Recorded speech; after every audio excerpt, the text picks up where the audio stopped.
Have you ever heard yourself say something that sounded strong, mature, independent, and then, later, in a quiet moment, you realized it didn't actually feel like strength? Because some of the sentences we repeat most often don't describe who we are today. They describe how we learned to survive earlier in life. And here's something most people never notice. Trauma doesn't always show up as a dramatic memory. Sometimes, it shows up as a sentence you say casually, almost proudly, a phrase that feels like a personal motto, but is actually an old survival strategy your nervous system is still using to keep you safe. Today, I want to walk you through 5 very common phrases that can quietly reveal open, unprocessed emotional trauma. Not to label you, not to diagnose you, but to help you finally understand what your mind and body have been protecting for years. And stay with me until the end, because I'll share one internal shift, supported by neuroscience, that helps all 5 of these patterns soften faster. Most people never connect this piece. If this channel helps you build calm strength, emotional clarity, and self-trust, make sure you're subscribed to Emotional Growth. And as you listen, don't try to analyze yourself. Just notice what lands. Have you ever wondered why you keep being the strong one, even when you're exhausted? At first glance, the phrases we're talking about today can sound admirable. They can sound like boundaries, like maturity, like independence. But there's a quiet difference between a boundary and a defense. A boundary is chosen consciously by your prefrontal cortex, your present, adult self.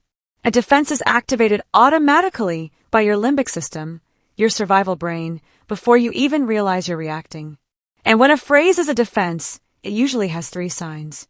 You say it automatically. You feel a subtle emotional charge when you say it. Tightness, irritation, numbness. And afterward, there's a cost. Emotional distance, chronic stress, or a quiet sense of emptiness. Trauma shapes neural pathways that are fast, efficient, and repetitive. Your brain learned, this is how I stay safe. Think of it this way. Imagine your brain is like a forest, and every thought pattern is a path through that forest. The first time you walk a new path, you're pushing through tall grass. It takes effort. It's uncomfortable. The grass is thick, and you're not sure where you're going. But if you walk that same path every single day for months, for years, something changes. The grass wears down. The dirt becomes packed. The path becomes smooth, automatic, effortless.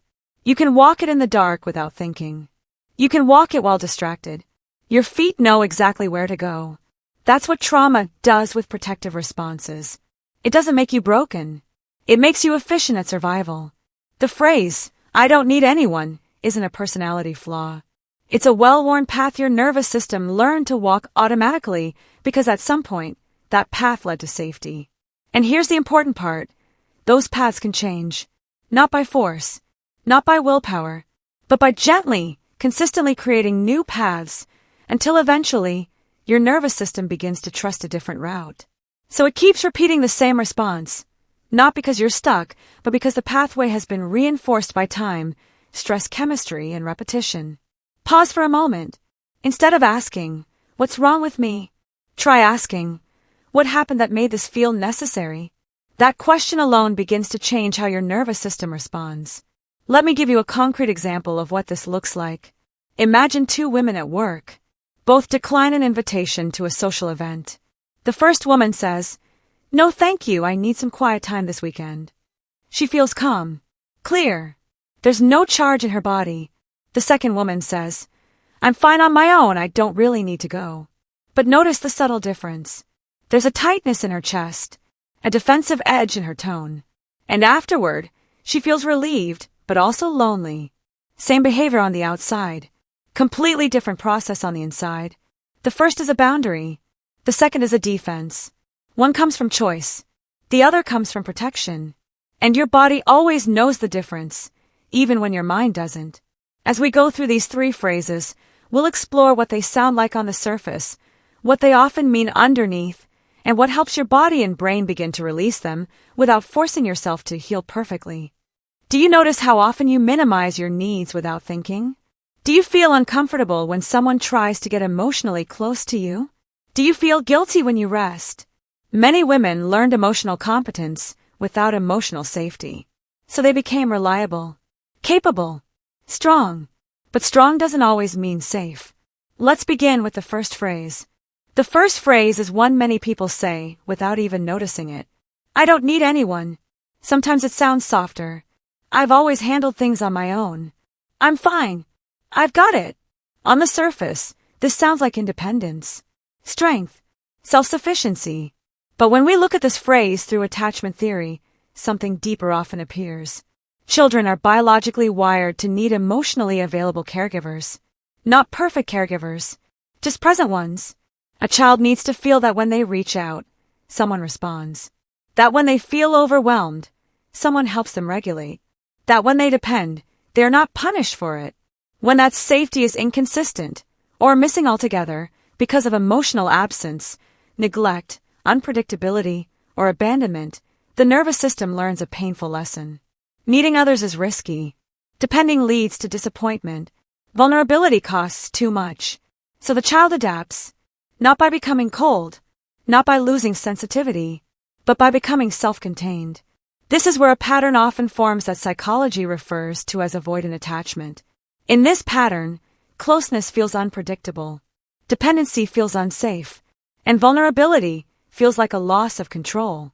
What's important to understand is that adults with this pattern are not emotionally shallow. They are often deeply sensitive. They simply learned, very early, that showing that sensitivity did not lead to comfort. At some point, their nervous system paired vulnerability with pain. So instead of reaching out, it learned to pull inward. Instead of asking, it learned to endure. Instead of hoping, it learned to manage alone. From a neurochemical perspective, anticipating rejection activates the body's stress response. Cortisol increases. The limbic system stays on alert. The body prepares for disappointment before it even happens. And when the nervous system is in that state, the brain has difficulty accessing oxytocin, the hormone linked to bonding, trust, and emotional safety. So when someone says, I don't need anyone, what is often being communicated unconsciously is something very different. I needed someone before and it wasn't safe. This phrase often travels with emotional loneliness, with difficulty asking for help, even when help is offered, with discomfort receiving care, with a strange experience of wanting connection, but feeling tense when it actually appears. When was the first time you learned that needing someone could hurt you? Do you feel calmer when you're alone, but emptier afterward? Do you find yourself testing people without realizing you're testing them just to see if they'll stay? Healthy independence is not about not needing anyone. It's about knowing you can need people and still be safe. That belief lives in a different neural pathway. And neural pathways are not fixed. They change through new experiences of safety, through small moments of being met instead of dismissed, through connection that doesn't demand performance. If this phrase touched something in you, simply noticing that matters. Awareness is not passive. Awareness is how new patterns begin forming in the brain and the nervous system. Here's what beginning to shift this pattern can look like in real life. A woman I'll call Sarah had said, I don't need anyone her entire adult life. She was successful, independent, admired by everyone around her.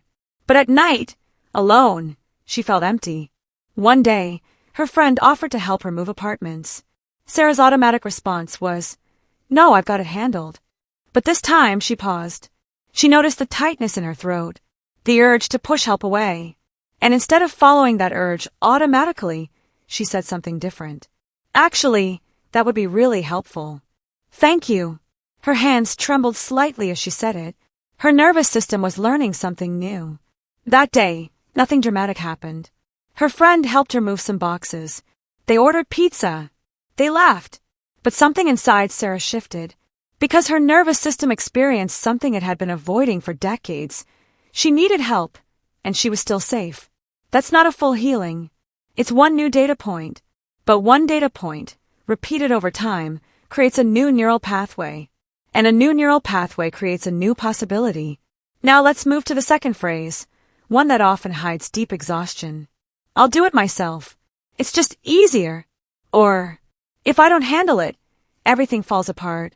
The second phrase is one that often sounds practical, responsible, even admirable. I'll do it myself. It's just easier. Sometimes it comes out as, if I don't handle it, everything falls apart. Or, I can't really rely on anyone. On the surface, this looks like competence. And in many cases it is. Many women who say this are capable, intelligent, and highly effective. They know how to solve problems. They know how to anticipate needs. They know how to keep things running. But competence can quietly turn into a trauma response when it's driven by fear instead of choice. There's a psychological pattern that explains this very clearly. It's called emotional parentification. Emotional parentification happens when a child takes on responsibilities that belong to adults, long before their nervous system is ready for it. This can look like emotionally supporting a parent, mediating conflicts, being the mature one, or feeling responsible for keeping the emotional balance in the family. Research links this pattern to environments marked by emotional immaturity, chronic illness, addiction, depression, or ongoing instability. In these environments, the child learns something very specific. If I don't manage things, no one will. If I relax, something bad will happen. If I stop holding it together, everything might fall apart. So the nervous system adapts. Over time, this creates chronic vigilance. The body becomes calibrated to constant responsibility. The stress system stays activated. Cortisol remains elevated. And when the nervous system lives in that state for long enough, relaxation doesn't feel restorative anymore. It feels threatening. So if resting makes you anxious, if delegating feels uncomfortable, if letting someone else take over makes your body tense, that's not your personality. That's conditioning. Underneath this phrase, there is often a very specific belief. If I let go, I'll be disappointed. Or even deeper than that. If I let go, I'll be abandoned. Let's look at what this feels like in the body. When you're about to delegate something, when you're about to let someone else take control, pay attention to what happens. Your chest might tighten. Your breathing might become shallow. You might feel a wave of anxiety that seems completely out of proportion to the situation. You're not being dramatic. You're not overreacting. Your amygdala, your brain's threat detection system, is genuinely perceiving danger. Because somewhere in your history, letting go did lead to chaos. Trusting someone else did lead to disappointment. Relaxing did mean something bad would happen. So your nervous system is doing exactly what it was trained to do. It's trying to keep you safe. The problem is, it's using old information. It's responding to a 10-year-old threat, or a 20-year-old threat, or a 30-year-old threat, as if it's happening right now. And this is why understanding helps, but it's not enough. You can't think your way out of a nervous system response. You have to give your body new experiences. Small ones. Safe ones. Ones your system can actually tolerate. Not trust someone completely with everything overnight. But maybe let someone else pick the restaurant. Let a colleague handle one small task. Allow something to be done differently than you would do it. And notice that the world doesn't fall apart. Each time you do this and survive it, you're literally rewiring your brain. You're teaching your amygdala, letting go can be uncomfortable and I can still be safe. That's not a belief. That's biology changing. So you become hypercapable, highly reliable, the person others count on, the one who always shows up. You anticipate needs before they're spoken. You fix problems before anyone else notices them. You take responsibility, even when no one asked you to. And often you're praised for this. You're called strong, dependable, incredible. That praise can create a dopamine loop. Your brain begins to associate usefulness with safety and belonging. Being needed feels regulating. Being indispensable feels reassuring. But inside, something else is happening. There's often resentment, loneliness, and a quiet grief around not being supported in the same way you support others. Do you feel anxious when someone else is in charge? Do you equate being loved with being useful? Do you feel unseen, even though you're constantly doing so much? When control replaces connection, relationships slowly change. They become functional instead of intimate, organized instead of emotionally nourishing. And here's the part that can feel confronting, but also freeing. Sometimes you're not unseen. You're unreachable. Not because you don't want closeness, but because your nervous system doesn't feel safe receiving care without being in control. Seeing that clearly is not criticism. It's power. Because what your nervous system learned once, it can learn differently now. Let's move to the third phrase, perhaps the most deceptive of all. Feelings are a waste of time. The third phrase is one that often sounds rational. Controlled. even mature. Feelings are a waste of time. I'm just being logical. I don't really do emotions. At first, this can sound like emotional strength, like clarity, like self-mastery. But very often, this phrase doesn't come from balance. It comes from environments where emotions were not safe, where crying was dismissed or mocked, where sensitivity was labeled as weakness, where fear, sadness, or neediness were minimized, ignored, or punished. In those environments, the nervous system learns something very specific. Feeling openly is dangerous, so it adapts through emotional suppression. Emotional suppression is not a personality trait. It's a survival strategy. Suppressing emotions can reduce pain in the short term. It helps the child function. It helps them stay out of trouble. It helps them avoid further rejection. But over time, research consistently links chronic emotional suppression to increased anxiety, depressive symptoms, and difficulty forming secure emotional bonds. Because emotions are not weaknesses, they are information. They tell the brain what matters, what feels safe, what feels threatening, what needs attention. From a neurochemical standpoint, long-term suppression doesn't just mute pain. It dampens the entire reward system. Serotonin regulation can become unstable, affecting mood and emotional steadiness. Dopamine motivation can flatten, making life feel dull or effortful. Here's how this plays out in daily life.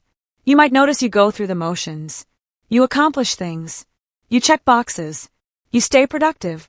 But nothing feels vibrant. A promotion at work feels like, okay, cool instead of exciting. A beautiful sunset looks nice, but doesn't move you. Someone compliments you, and you feel nothing. Not sad. Not happy. Just flat. And this flatness is not depression in the clinical sense, though it can lead there. It's emotional blunting. Your nervous system learned to turn down the volume on pain and accidentally turn down the volume on everything else too. Think of your emotional system like the equalizer on a sound system. When you're young and emotions feel dangerous, your brain doesn't have a setting that says, only reduce the painful frequencies. It has one dial, and when you turn it down to survive, you turn down joy, curiosity, excitement, and connection along with the pain. So when you say, I don't really feel things intensely anymore, that's not because you're cold or broken. It's because your system is still operating in survival mode, where feeling less was once necessary. The question now is it still necessary? Or has your life changed while your nervous system stayed in the past? And oxytocin-based connection, the chemistry of closeness and trust, can start to feel distant, unnecessary, or even uncomfortable. Here's the critical part. The brain cannot selectively numb. When pain is numbed, joy is often numbed as well. When fear is suppressed, excitement and curiosity often go with it. When vulnerability is shut down, intimacy quietly disappears. That's why some women reach a point where they say, nothing excites me anymore, or I feel empty, or I don't really care about things the way I used to. Not because they are broken, but because their nervous system learned to survive by feeling less. And when feeling less becomes uncomfortable, the body looks for substitutes. Overworking, constant productivity, scrolling, controlling details, staying busy, not out of shallowness, but regulation. These behaviors help manage internal discomfort when emotional awareness feels unsafe. Do you find yourself judging emotions because yours were judged? Do you intellectualize situations because feeling feels unpredictable or overwhelming? Do you secretly admire people who express emotions freely and also feel slightly irritated by them? Saying feelings are a waste of time often doesn't mean a lack of emotion. It means, I never learned how to feel safely. And here's something important to understand. Insight alone doesn't rewire trauma. Understanding helps, but it's not enough. What actually changes emotional patterns is safety. Repeated experiences of being able to feel without consequences. Small moments where emotion is allowed without punishment. New experiences that slowly teach the nervous system a different story. That's how suppression softens. Not by forcing emotion, but by creating conditions where emotion becomes tolerable again. Now let's move to another phrase, one that often sounds considerate but hides something deeper. I don't want to be a burden. The fourth sentence is one that often sounds gentle, polite, considerate, almost selfless, I don't want to be a burden. Many women say this automatically, before asking for help, before sharing how they're really doing, before allowing themselves to take up emotional space. On the surface, this looks like empathy, like emotional intelligence, like being thoughtful of others. But underneath, this phrase usually comes from a very early emotional lesson. It often forms in environments where a child felt, directly or indirectly, that her needs were inconvenient, that asking for help created tension, that expressing pain made the atmosphere heavier, that her emotions added stress to an already fragile system. Sometimes no one said this out loud. No one explicitly told her she was too much, but the message was still absorbed. The nervous system learned something subtle, yet powerful. If I need too much, I risk losing connection. So the child adapts, not by demanding less, but by becoming smaller. She learns to be emotionally low maintenance. She doesn't ask. She doesn't complain. She doesn't lean. She becomes easy to care for, easy to manage, easy to overlook.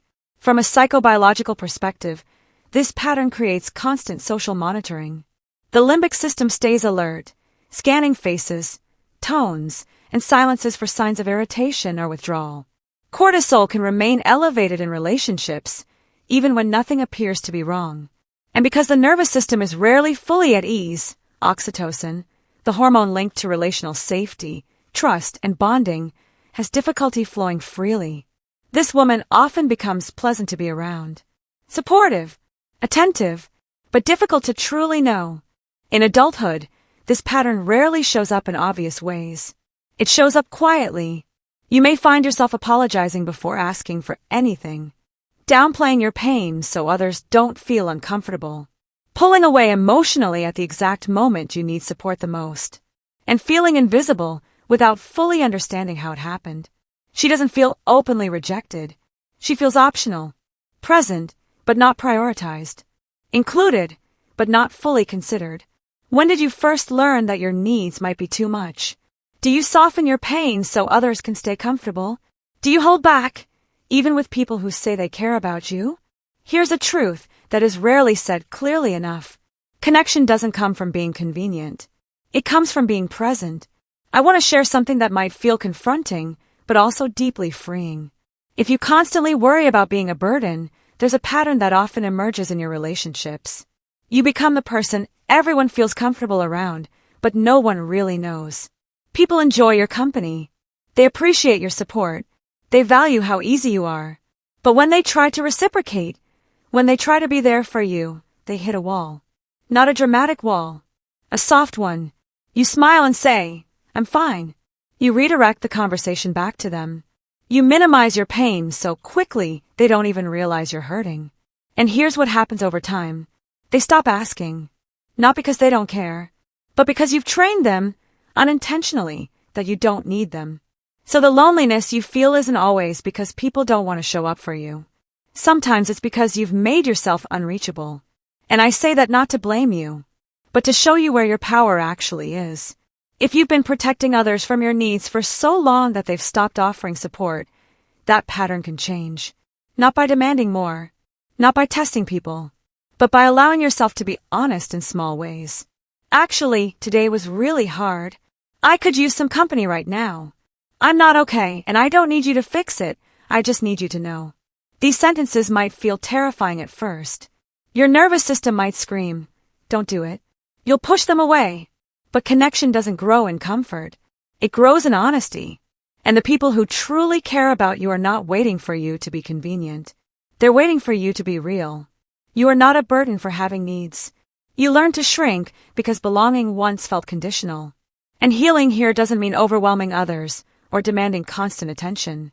It means allowing yourself to take up just enough space to be real. Enough space to be honest. Enough space to be felt. Enough space to be known. That's not selfish. That's regulated connection. And then there's another phrase, quiet, almost invisible, but deeply revealing. I'm used to it. The fifth sentence is quiet, almost invisible. I'm used to it. This phrase rarely sounds dramatic. It often sounds calm, reasonable, even wise. On the surface, it can sound like acceptance, like resilience, like emotional maturity. But psychologically, "I'm used to it" can be one of the clearest signs of open, unprocessed trauma, because it normalizes pain. This phrase usually doesn't come from one dramatic event. It comes from repetition, from being overlooked again and again, from emotional neglect that wasn't loud enough to name, but persistent enough to shape the nervous system, from consistently coming last, from being disappointed so many times that reacting eventually stopped making sense. Over time, the nervous system adapts by lowering sensitivity, not because the pain disappears, but because reacting costs too much energy. From a neurobiological standpoint, chronic emotional stress can lead to emotional blunting. The limbic system becomes less responsive. The brain reduces emotional range in order to preserve function. This is not healing. It's anesthesia. And anesthesia has a hidden cost. The brain does not separate pain from pleasure. When you get used to disappointment, you also get used to the absence of joy. When you stop expecting care, you also stop anticipating delight. When you numb longing, you numb aliveness. That's why some women reach a point where they say things like, "I don't expect much anymore. It's fine. This is just how it is." And those words may sound neutral, but underneath them is something much more tender. I stopped expecting because expecting hurt too much. What have you normalized that still hurts when you slow down long enough to feel it? Are you staying in situations because they are truly safe or because they are familiar? What part of you learned that wanting more was dangerous? Being used to something doesn't mean it's healthy. It means your nervous system stopped protesting. It means a part of you learned that hope carried too much risk. And healing here doesn't begin with dramatic change. It doesn't begin with leaving everything behind or forcing yourself to want more overnight. It begins with noticing numbness as information, not identity. With recognizing that "I'm used to it" is not the end of the story. It's a signal that something inside you adapted for survival, and may now be ready for something different. You were not meant to get used to emotional absence. You were not meant to tolerate emptiness as a baseline. You were meant to respond, to feel, to expand. Becoming unused to pain is uncomfortable. It can feel unsettling, even destabilizing at first.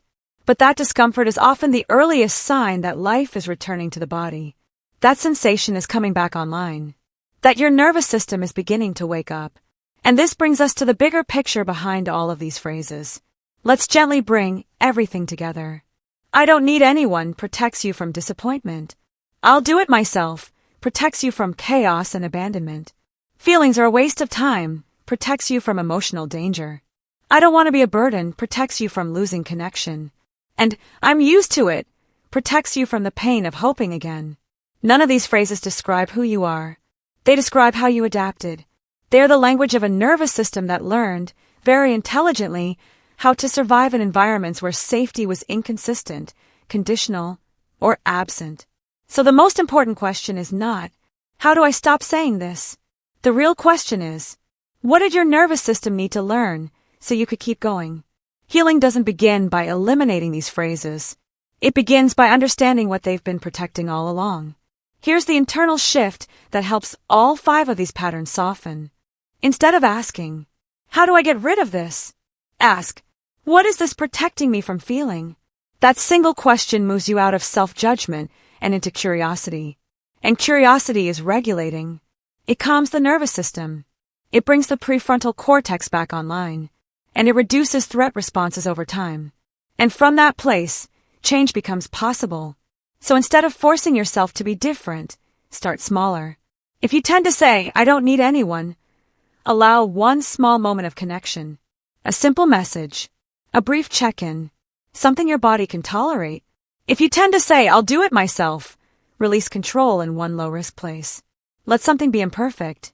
Your nervous system needs evidence that letting go does not equal danger. If you tend to say, "Feelings are a waste of time," name what you feel in simple words. Not to analyze it, just to acknowledge it. Let me give you a specific example of what this looks like. Let's say you're someone who tends to say, "Feelings are a waste of time." You don't need to start by processing decades of emotion. You start by noticing one feeling, once a day, and naming it in the simplest terms possible. Not in a journal. Not in therapy. Just internally. "I feel frustrated. I feel tired. I feel disappointed." That's it. You're not analyzing why. You're not fixing it. You're just creating a tiny moment where your prefrontal cortex acknowledges what your body already knows. And here's what's happening neurologically when you do that. Labeling an emotion reduces activity in the amygdala, your brain's alarm system. It's called affect labeling, and research shows it has a measurable calming effect on the nervous system. When you name what you feel, you're essentially telling your brain, I see this. I'm not ignoring it. It's not a threat. And when your brain registers that, it can start to relax. Over time, this one small practice teaches your nervous system something profound. Feeling doesn't equal danger. You won't drown in emotion. You won't lose control. You won't fall apart. You'll just feel something, and then it will pass. And once your nervous system understands that, the need to suppress begins to soften. Not because you forced it, but because you gave your brain evidence that feeling can be safe. Because labeling organizes internal experience and reduces intensity over time. If you tend to say, I don't want to be a burden, allow yourself to take up just a little more emotional space. Enough to be real. Not overwhelming. Just honest. And if you tend to say, I'm used to it, pause and ask yourself, what have I normalized that still hurts? You are not broken. You adapted. And adaptation can change. If this kind of reflection helps you, make sure you're subscribed to Emotional Growth. This channel is here to support you in building calm strength, emotional clarity, and self-trust, one step at a time. And if you feel like you want to go deeper into that process, if you want practical tools to help you regulate your emotions, build inner stability, and develop emotional self-mastery at your own pace, I've created a guide specifically for that. It's designed to help you move out of survival mode and into a more regulated, grounded way of living. You can find it through the link in the description. There's no rush. Just take what supports you. When a woman feels safe inside herself, everything shifts. Her boundaries become calm. Her standards become steady.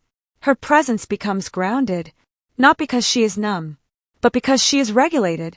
If one of these phrases stayed with you, let me know which one. Just the number is enough. And in the next episode, we'll talk about what emotionally mature boundaries actually sound like. Sentences that protect you without shutting love out. I'll see you there.